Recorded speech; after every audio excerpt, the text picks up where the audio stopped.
आज गोर्खा जनमुक्ति मोर्चा महासचिव रोशन गिरीले एक प्रेस विज्ञप्ति मार्फत आगामी 20 नोभेम्बर 2021 को दिन स्थायी राजनैतिक समाधानको विषय लिएर एक सेमिनार सम्पन्न हुने जानकारी गराएका छन्।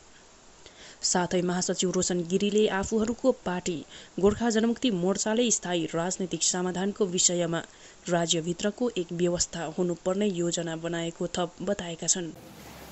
गोर्खा जनमुक्ति मोर्चाले आगामी 20 नोभेम्बर GDNS हलमा पर्मानेन्ट पोलिटिकल सल्युसन बारे एउटा सेमिनार आयोजना गर्ने भएको छ। पहाड तराई अनि डुवर्सका प्रतिष्ठित व्यक्तित्वहरू इन्टेलेक्चुअल्सहरूलाई लिएर यो सेमिनार आयोजना गरेको छ। हामी चाहन्छौँ मिस ममता ब्यानर्जीसँग मिलेर permanent political solution within the state नै हामी चाहन्छौँ। किनभने हेर्नुहोस्, बोडोहरूले आन्दोलन गर्यो, दिमासाहरूले आन्दोलन गर्यो, कार्बीहरूले आन्दोलन गर्यो, तर पाउनुपर्ने कुरा चाहिँ विदिन द स्टेट नै पायो।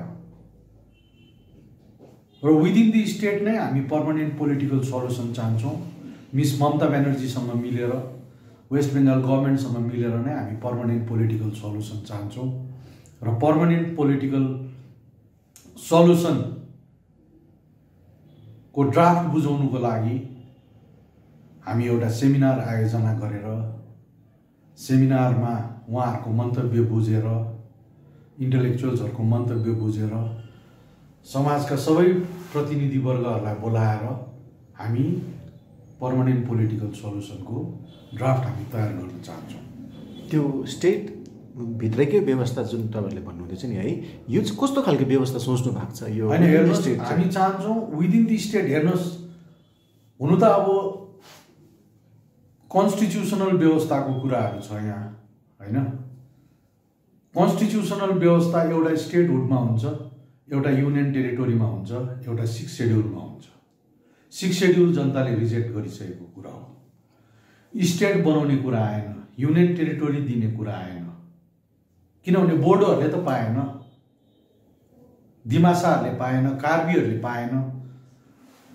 सेन्ट्रलमा पनि बीजेपीको सरकार, स्टेटमा पनि बीजेपीको सरकार हुँदा त पाएन भनेपछि, हैन, यहाँनिर हामीले जनतालाई लन्डाएर, जनतालाई झुकाएर केही फाइदा छैन नि त। विदिन द स्टेट नै एउटा पर्मानेन्ट पोलिटिकल सल्युसन, त्यसमा तराई र डुवर्सको भूभागहरू गाभेर यदि यो कुरोहरू समेटेर भयो भने एकदमै राम्रो हुन्छ।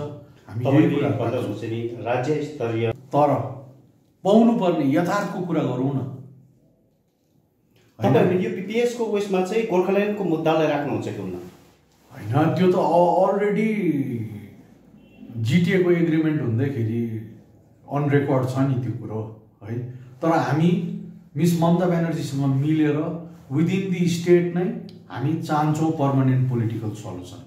विदिन द स्टेट जुन पर्मानेन्ट सल्युसनको कुरा गर्नुहुँदैछ नि है, त्यसले गोर्खा जातिलाई जस्टिफाई हुन्छ होला र?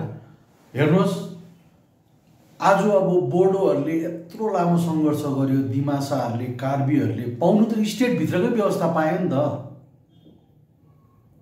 अब यहाँ स्टेट बाहिरको व्यवस्था चाहिँ कसरी हुनसक्छ?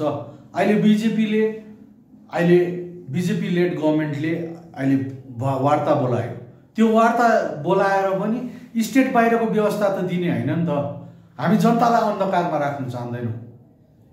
जनतालाई हामी अन्धकारमा नराखिकन भारतीय जनता पार्टीको अलायन्स पार्टीले त यहाँ किटन गरेर भनिरहेको छ कि राज्य स्तरीयको व्यवस्था होइन, केन्द्रीय स्तरीय व्यवस्था नै हामी यसलाई विदिन द स्टेट नै हुन्छ नि त।